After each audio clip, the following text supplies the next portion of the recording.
mon avocat a déjà préparé les papiers. À partir de cet instant, cette maison est à moi.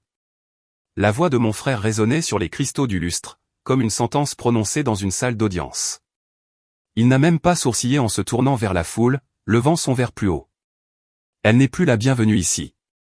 Des rires se sont répandus parmi quelques proches, un genre de rire plus tranchant que les mots. Les lèvres de mon mari se sont crispées autour de son verre de vin, impassible, buvant comme si la trahison était un grand cru rouge. Ma meilleure amie a serré ma main sous la table, ses ongles s'enfonçant dans ma paume pour me rappeler que j'étais encore de chair et d'os, que je respirais encore. Bonjour à tous, je m'appelle Hara Queen. J'ai 29 ans. Et si vous pensez savoir comment cette histoire se termine, retenez votre souffle, car j'ai cru autrefois que ma famille était mon ancre. Mais que se passe-t-il si l'encre est ce qui vous entraîne vers le fond? La pièce était noyée dans des murmures, des cliquetis de couverts et la toux discrète d'un oncle faisant semblant de ne pas remarquer.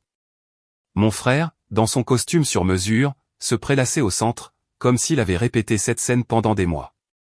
Je l'ai observé, et au lieu de la rage, j'ai ressenti quelque chose de plus froid, quelque chose qui bourdonnait sous ma peau, un calcul. C'était ma pendaison de crémaillère, mes murs, mes meubles, mon histoire. Et pourtant, en une phrase travaillée, il m'a dépeinte comme une intruse. J'avais envie de me lever, de crier, d'arracher la suffisance de son visage, mais je ne l'ai pas fait. J'ai compté à la place, 3 points de points. Et le silence est descendu, épais et dévorant. Un silence qui donne l'impression que même les lustres ont peur de se balancer. Dans ce silence, chaque œil s'est tourné vers moi, attendant l'explosion. Mais j'ai souri, à peine, une courbe des lèvres qui ne disait rien et tout à la fois. À l'intérieur, ma poitrine brûlait de la trahison de mon propre sang. Le même frère qui me suppliait autrefois de cacher ses secrets dans notre grenier d'enfance exhibait maintenant les miens devant des étrangers. L'immobilité de mon mari me blessait plus profondément. Aucune défense, aucune indignation, juste une gorgée. Et la main de ma meilleure amie, une bouée de sauvetage tremblante, me disant « Ne t'effondre pas. Pas encore. » Dans ce silence, j'ai appris quelque chose de dangereux, il y a plus de pouvoir dans la retenue que dans la rage.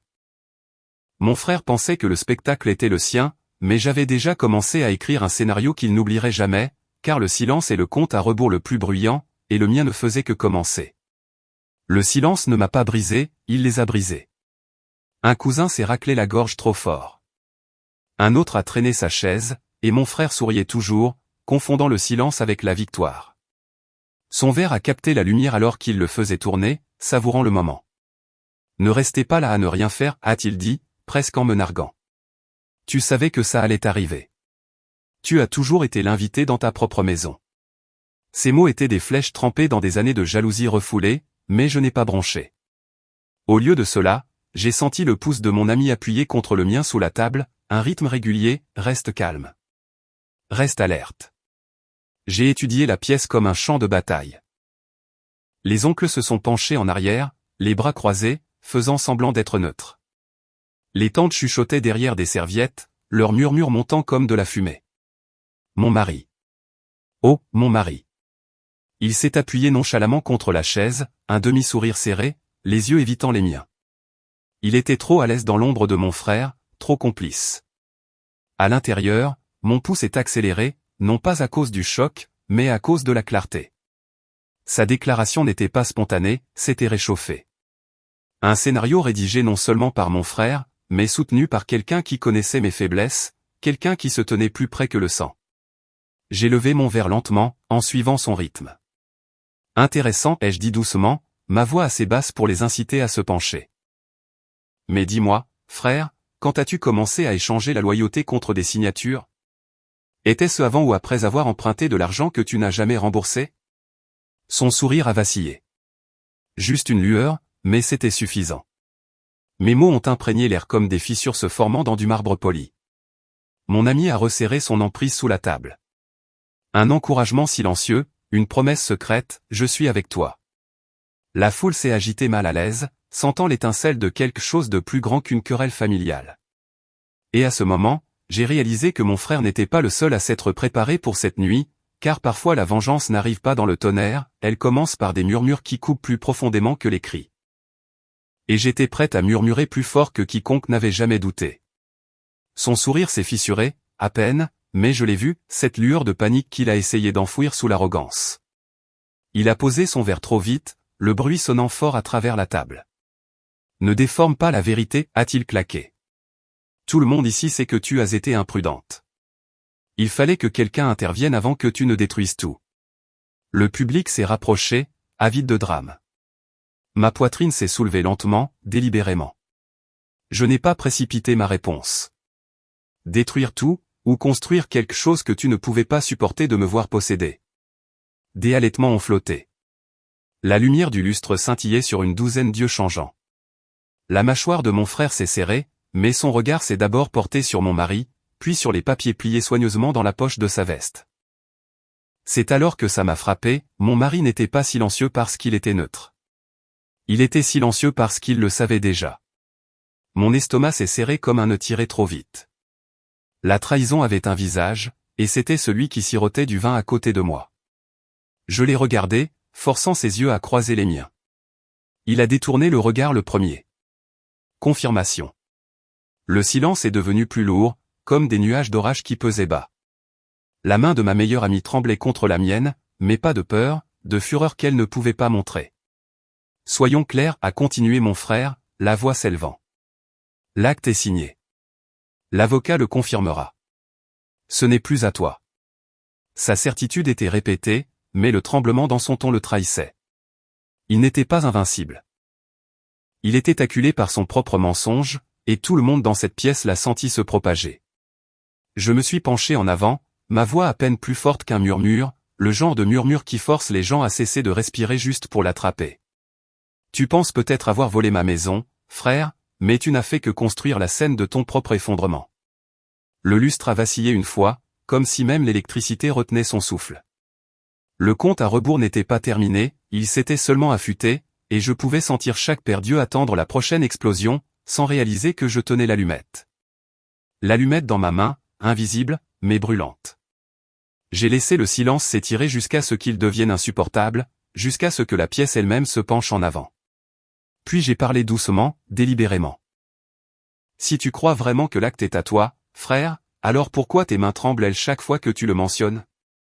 Ses doigts se sont figés au milieu d'un geste, tremblant contre le pied de son verre. Un silence s'est abattu sur les invités, leur regard se tournant vers la minuscule trahison de la nervosité dans sa posture. Il a essayé d'en rire, mais le son est sorti cassant, creux. Mon mari s'est raclé la gorge. Enfin, ça suffit, a-t-il dit, trop calme, trop répété. Ce n'est pas l'endroit pour les drames familiaux. Tout le monde est venu ici pour célébrer. Je me suis tourné vers lui lentement, mes yeux se rétrécissant. Célébrer quoi? Ma maison, ou l'illusion que la loyauté vit encore sous ce toit? Les mots ont tranché l'air. Mon mari a tressailli, juste assez pour que je le voie. C'est à ce moment que la vérité est devenue indéniable. Il n'était pas seulement complice, il était impliqué. À travers la table, ma meilleure amie était assise raide, les yeux flamboyants, bien que ses lèvres ne bougeaient jamais. Elle a serré ma main une fois, fort, comme si elle passait de la force dans mon sang, et ça a marché. Ma peur est morte pour se transformer en quelque chose de plus net, de plus propre, la concentration. Dis-leur, frère, ai-je insisté, la voix ferme. Qui a financé ton avocat? Qui t'a fourni les détails de mon prêt hypothécaire, de mes comptes, de mes points les plus faibles? Était-ce toi seul? Ses yeux ont vacillé, juste une seconde, vers mon mari. C'était suffisant. La pièce a halté, comme le son collectif des masques qui tombent. Le sourire de mon frère est revenu, mais plus mince maintenant, étiré à l'excès. Attention, Ahara. Tu as toujours eu une imagination débordante. Je me suis penché en arrière, souriant faiblement. L'imagination construit des histoires. L'épreuve les termine. Et je t'assure que j'ai les deux. Le lustre s'est balancé doucement au-dessus, la lumière se dispersant comme une vérité fracturée à travers les verres polis. Chaque invité était assis immobile, pris entre le spectacle et la révélation. Et dans cette fragile immobilité, j'ai su que le vent avait tourné. La pendaison de crémaillère s'était transformée en quelque chose d'entièrement différent, mon tribunal, mon champ de bataille. L'effondrement ne faisait que commencer. Les fissures s'élargissaient sous mes yeux. La voix de mon frère affaiblit. La mâchoire de mon mari s'est crispée, et les invités se sont agités sur leurs sièges comme s'ils sentaient qu'ils n'étaient plus des fêtards, mais des témoins. La lumière du lustre brillait sur chaque verre de vin comme une galerie de jugement. J'ai laissé le poids de leur silence peser plus lourd. Puis j'ai incliné la tête, souriant comme si j'étais amusé par une blague privée. Tu te souviens, frère, quand nous étions enfants et que tu me suppliais de cacher ces bulletins scolaires? Ceux qui montraient que tu avais échoué 2 fois à la même classe. Son visage est devenu rouge écarlate. Des murmures ont traversé la pièce. Il a ouvert la bouche, mais je ne l'ai pas laissé parler. Tu as toujours été bon pour cacher tes échecs derrière des histoires plus bruyantes, et maintenant tu as entraîné mon mari dans ton théâtre. Mais dis-moi, qui profite le plus de mon départ? La question planait dans l'air comme de la fumée. Tous les yeux se sont tournés vers mon mari. Il a posé son verre avec précaution. Trop précautionneusement. Ses lèvres se sont entr'ouvertes, prêtes à se défendre, mais rien n'est sorti. Ma meilleure amie s'est penchée plus près, sa voix assez basse pour que je sois la seule à l'entendre. Ils t'ont sous-estimé. Continue. J'ai regardé à nouveau la foule. La famille, ce n'est pas seulement une question de sang, c'est une question de confiance.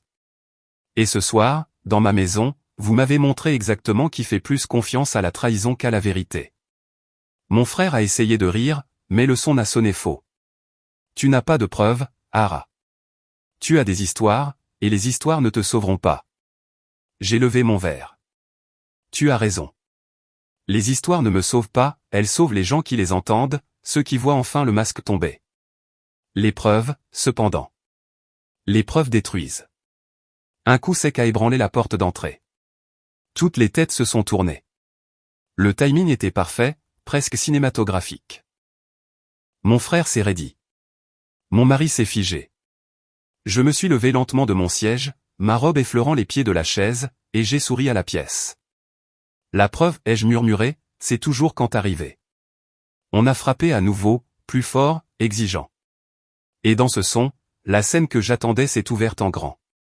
Le coup a tonné à nouveau, plus fort cette fois, faisant vibrer les couverts contre la porcelaine. Les yeux de chaque invité m'ont suivi alors que je traversais le sol poli, mes talons claquant comme un maillet frappant le bois. La voix de mon frère s'est élevée derrière moi, aiguë de panique. N'ouvre pas, Hara. Cette panique était toute la confirmation dont j'avais besoin. J'ai ouvert la porte en grand. Se tenait là un coursier en costume sombre, une sacoche en cuir en bandoulière. Il a ajusté ses lunettes et a parlé avec un calme étudié. Livraison pour Madame Queen. Document juridique. Veuillez signer ici. Une ondulation a déchiré la foule. Mon frère s'est précipité en avant, le visage pâlissant. C'est à moi, a-t-il aboyé, essayant d'arracher l'enveloppe. Le coursier a reculé, les yeux se rétrécissant. Je crains que non, monsieur. Ce colis est adressé à Mademoiselle Queen, vérifié par une pièce d'identité. Sa main s'est tendue vers moi. Ferme, j'ai signé, mon stylo tranchant le papier comme une lame. Le coursier a placé l'enveloppe scellée dans ma main. Lourde, certaine, je l'ai remercié, et lorsque la porte s'est refermée derrière moi, le silence a régné. Je suis retourné à la table lentement, savourant la crainte qui se répandait sur le visage de mon frère. Mon mari était assis raide, de la sueur perlant sur sa tempe. Ma meilleure amie a murmuré, « Ouvre-la ». J'ai déchiré le sceau. À l'intérieur se trouvaient des copies de mon acte de propriété, notarié, tamponné, incontestable, ainsi qu'une correspondance de la banque. Chaque paiement retracé, chaque signature alignée, et puis, soigneusement rangée au fond, des tentatives de révélation forgées, le nom de mon frère, la signature de mon mari. L'air est devenu électrique. J'ai étalé les papiers à plat sur la table, les preuves brillant sous la lumière du lustre. Vous vouliez une scène, ai-je dit doucement. La voilà. Des halètements ont surgi comme une vague. Mon frère s'est jeté en avant, mais s'est figé lorsque chaque paire d'yeux s'est fixé sur lui. Les lèvres de mon mari ont bougé comme pour expliquer, mais aucun mot ne s'est formé. Il avait l'air plus petit maintenant, avalé par la vérité. Et moi? Je n'avais pas besoin de crier. Mon silence portait plus de poids que n'importe quel cri. La pendaison de crémaillère était devenue un règlement de compte, et le règlement de compte n'était pas encore terminé. La pièce pulsait de tension. Chaque respiration superficielle, chaque regard aiguisé. La main de mon frère planait au-dessus des papiers comme un voleur pris en flagrant délit. Mon mari s'est penché en arrière, les yeux errants entre moi et les signatures accablantes, comme s'il cherchait une issue invisible au reste d'entre nous. Je me suis redressé, laissant le silence peser plus lourd. Puis j'ai parlé, calme, mesuré. Faux, complot, trahison, tout déguisé en souci familial. Ma voix a tremblé, non pas de peur, mais de pouvoir. Dites-moi, frère, combien de temps pensiez-vous que cette mascarade durerait? Jusqu'à ce que je déménage? Jusqu'à ce que je m'effondre sous la honte? Il a balbutié, les mots tombant sans cohérence. La confiance l'avait quitté, ne laissant que le désespoir brut. Ça. Ce n'était pas censé aller aussi loin. Tante Lydia a haleté audiblement. Quelqu'un a murmuré, incroyable. La fête était devenue un tribunal, et mon frère était accusé. J'ai tourné mon regard vers mon mari. Son immobilité l'a trahi plus que les mots. Et toi, ai-je dit, mon ton plus acéré, tu savais. Tu l'as laissé se nourrir de ma confiance pendant que tu versais mon vin. Il s'est agité, croisant enfin mes yeux, mais tout ce que j'ai vu, c'est de la lâcheté. Ce n'était que des affaires, a-t-il murmuré, faible, l'excuse d'un homme qui avait déjà perdu. Des affaires, ai-je répété, ma voix se brisant en quelque chose de plus froid. Le mariage n'est pas une affaire. La confiance n'est pas une monnaie d'échange, et la trahison n'est jamais un profit. Ma meilleure amie a lâché ma main, se levant lentement. Sa voix a percé la brume. Vous l'avez tous les deux sous-estimé. C'était votre première erreur. Votre dernière a été de supposer qu'elle ne se battrait pas. La foule s'est agitée, enhardie. Les murmures se sont transformés en jugements, les jugements en verdicts. Mon frère a rétréci sous le poids des regards. Mon mari, se noyant dans un silence qui condamnait plus fort que les mots. J'ai rassemblé les documents, les pressant contre ma poitrine comme une armure. Cette maison ne vous appartient pas, ai-je dit clairement, fermement. Elle ne vous a jamais appartenu. Mais ce soir, tout le monde se souviendra d'elle comme de l'endroit où vous avez perdu plus que des murs. Vous m'avez perdu. Le lustre s'est balancé, ses cristaux cliquetant comme des applaudissements de l'univers lui-même. Et pourtant, un dernier acte restait à accomplir. L'acte final s'est déroulé, non pas avec des cris, mais avec une clarté tranquille. Je me suis tenu à la tête de ma table, les papiers étalés devant moi comme une couronne reconquise. Les mêmes invités qui avaient autrefois murmuré des doutes me regardaient maintenant avec un poids différent dans les yeux, du respect, voire de la crainte. Les épaules de mon frère se sont affaissées, sa bravade s'échappant à chaque seconde. Ara, écoute, a-t-il commencé, mais les mots se sont fissurés, fragiles. Il n'était plus le conquérant, il n'était qu'un garçon pris à son propre piège. J'ai soulevé l'acte de propriété, le tenant à la lumière. Vous avez essayé de m'effacer, mais la vérité laisse une encre que vous ne pouvez pas effacer. Ma voix était ferme, chaque syllabe tranchant plus profondément que n'importe quel tribunal. Cette maison est à moi. Ma vie est à moi. Et votre trahison n'a pas sa place entre ces murs. Les invités se sont agités, hochant la tête subtilement. Même ceux qui étaient restés neutres se sont maintenant penchés vers moi. Le vent avait tourné, et c'était irréversible. J'ai regardé mon mari ensuite. Il n'a pas croisé mon regard, sa main se serrant autour de son verre jusqu'à ce qu'il tremble. Tu as choisi le silence alors que ta voix aurait pu compter, ai-je dit doucement. Et dans le silence, tu as révélé qui tu es. Alors ce soir, mon vœu est simple, tu ne partageras plus jamais ma table. Il a avalé difficilement, mais n'a rien dit. Ce silence était sa confession. Ma meilleure amie a glissé son bras dans le mien, me ramenant à la réalité. Sa présence était la preuve que la loyauté vivait encore, même lorsque le sang et les vœux s'effondraient. Je me suis retourné vers la foule, mes mots calmes mais résolus. Que l'on se souvienne de ce soir non pas comme de la nuit où j'ai été trahi, mais comme de la nuit où la trahison a perdu. Le lustre au-dessus brillait plus fort, dispersant la lumière sur le bois poli, les illusions brisées. Mon frère a baissé la tête. Mon mari a rétréci dans sa chaise, et les invités ont commencé à se lever, certains en signe de soutien, d'autres de honte. J'ai pressé les papiers contre mon cœur, et pour la première fois de la soirée, j'ai vraiment respiré. Le poids s'est envolé, remplacé non pas par la rage, mais par la clarté. La trahison avait construit cette scène. La justice avait baissé le rideau.